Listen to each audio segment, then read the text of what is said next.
3 unsuccessful television series based off successful movies, next on Retro Serial.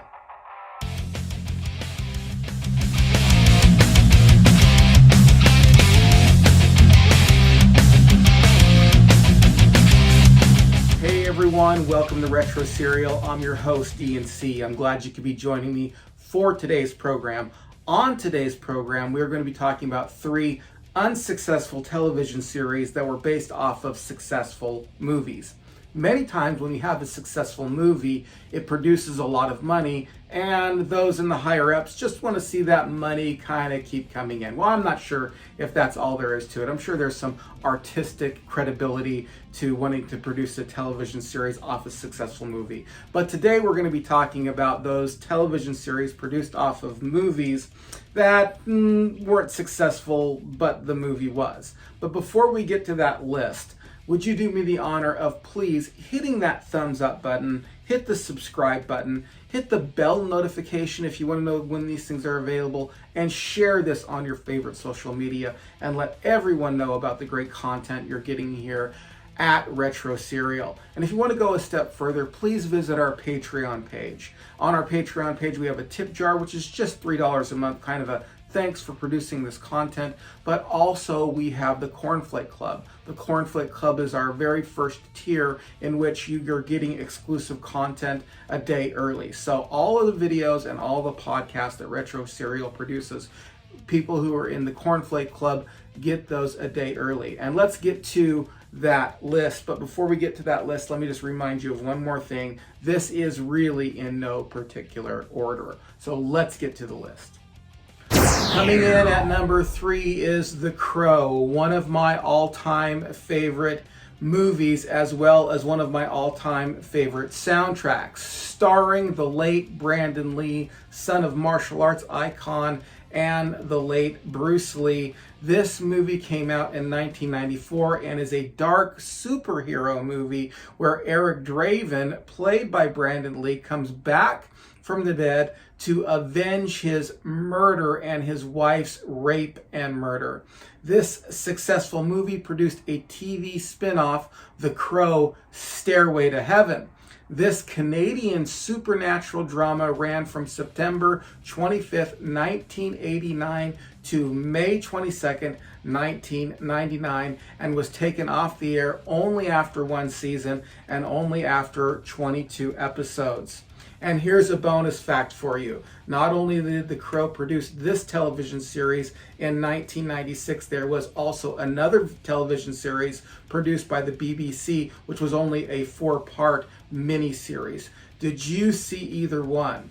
Well, let me know in the comments below, and let me know what you think about The Crow: Stairway to Heaven, or what you thought about The Crow Road, which was the BBC miniseries. I'd love to hear what you have to say on the subject.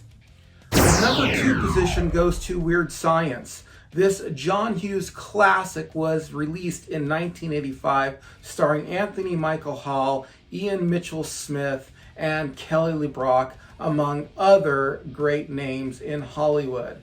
The movie is a coming-of-age / underdog triumph chronicling the misadventures of Gary and Wyatt as they create Lisa. Lisa is a computer-generated wizard who then guides Gary and Wyatt from geeks to cool kids. But the adventures don't stop in 1985. No, because in 1994, all the way to 1997, USA Network produced the Weird Science television show. On the TV show, Gary and Wyatt and Lisa, all played by different actors now, continue to learn lessons from Lisa as she guides them through high school. Now, originally I entitled this movies that were successful that produced spin-offs that weren't so successful, but this one had 5 seasons to its name, so I'm not sure if it was an unsuccessful show. although I actually never saw a single episode. Did you see any of the episodes? From what I could understand, they were a bit lessony, and people didn't quite like that, as I heard from one person who reviewed the television show. If you saw the television show, I would love to hear what you think about it. Please let me know in the comment section below.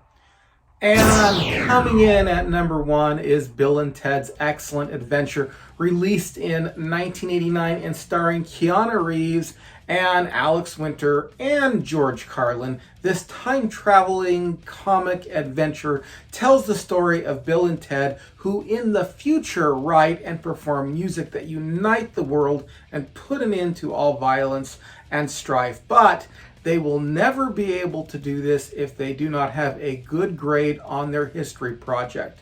Rufus, sent from the future, sends Bill and Ted back in time to collect the most interesting historical figure, who in turn helped Bill and Ted to produce an amazing history project, and therefore not splitting up the band and having one of them have to go off to military school. Yes, we all know about Bill and Ted's Bogus Journey and the latest Face the Music, but did you know that in 1992 Fox released a live-action TV series also called Bill and Ted's Excellent Adventure?